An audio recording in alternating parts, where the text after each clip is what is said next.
నేటి దినము కొరకు ఏర్పాటు చేయబడిన పాత నిబంధన వాక్య భాగముగా లేవియా కాండము 8వ అధ్యాయము 22వ వచనం నుండి 36వ వచనం వరకు చదువుకుందాము.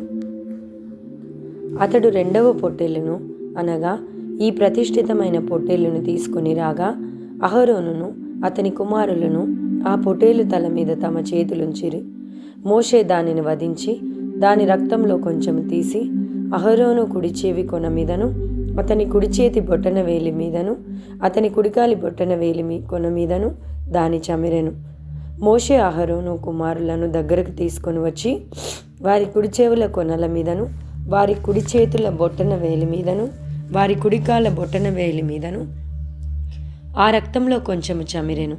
మరియు మోషే బలిపీఠం చుట్టూ దాని రక్తంను ప్రోక్షించాను. తరువాత అతడు దాని క్రొవ్వును, క్రొవ్విన తోకను, ఆంత్రముల మీది క్రొవ్వంతటిని, కాలేజం మీది వపను, 2 మూత్ర గ్రంథులను, వాటి క్రొవ్వును, కుడి జబ్బను తీసి యెహోవా సన్నిధిని గంపెడు పులియని భక్షములలో నుండి పులియని ఒక పిండి వంటను నూనె గలదై పొడిచిని ఒక భక్షమును ఒక పలచని అప్పడమును తీసి ఆ క్రొవ్వు మీదను ఆ కుడి జబ్బు మీదను వాటిని ఉంచి అహరోను చేతుల మీదను అతని కుమారుల చేతుల మీదను వాటినన్నిటిని ఉంచి అల్లాడింపబడు అర్పణముగా యెహోవా సన్నిధిని వాటిని అల్లాడించెను. అప్పుడు మోషే వారి చేతుల మీద నుండి వాటిని తీసి బలిపీఠం మీదనున్న దహన బలి ద్రవ్యమును వాటిని దహించెను. అవి ఇంపైన సువాసన గల ప్రతిష్టార్పణములు. అది యెహోవాకు హోమము.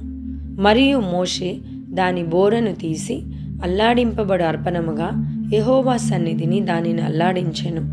ప్రతిష్టార్పణ రూపమైన పొట్టేలులో అది మోషే వంతు. అట్లు యెహోవా మోషేకు ఆజ్ఞాపించెను. మరియు మోషే అభిషేక తైలంలో కొంతయు బలిపీఠం మీది రక్తంలో కొంతయు తీసి అహరోను మీదను అతని వస్త్రముల మీదను అతని కుమారుల మీదను అతని కుమారుల వస్త్రముల మీదను దానిని ప్రోక్షించి అహరోనును అతని వస్త్రములను అతని కుమారులను అతని కుమారుల వస్త్రములను ప్రతిష్ఠించెను.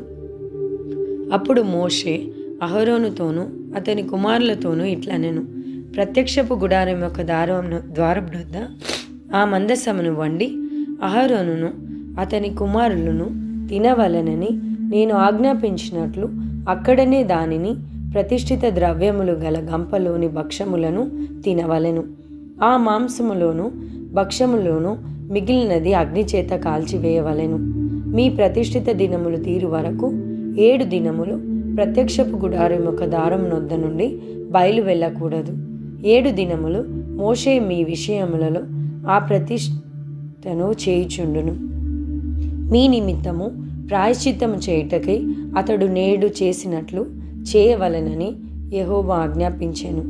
మీరు చావకుండునట్లు మీరు ప్రత్యక్షపు గుడారం యొక్క ద్వారమునొద్ద 7 దినముల వరకు రేయింబగలుండి యెహోవా విధించిన విధిని ఆచరింపవలెను. నాకు అట్టి ఆజ్ఞ కలిగెను. యెహోవా మోషే ద్వారా ఆజ్ఞాపించినవన్నీ అహరోనును అతని కుమారులను చేసిరి. ఈ పరిశుద్ధ వాక్యంను దేవుడు దీవించి ఆశీర్వదించునుగాక. ఆమేన్.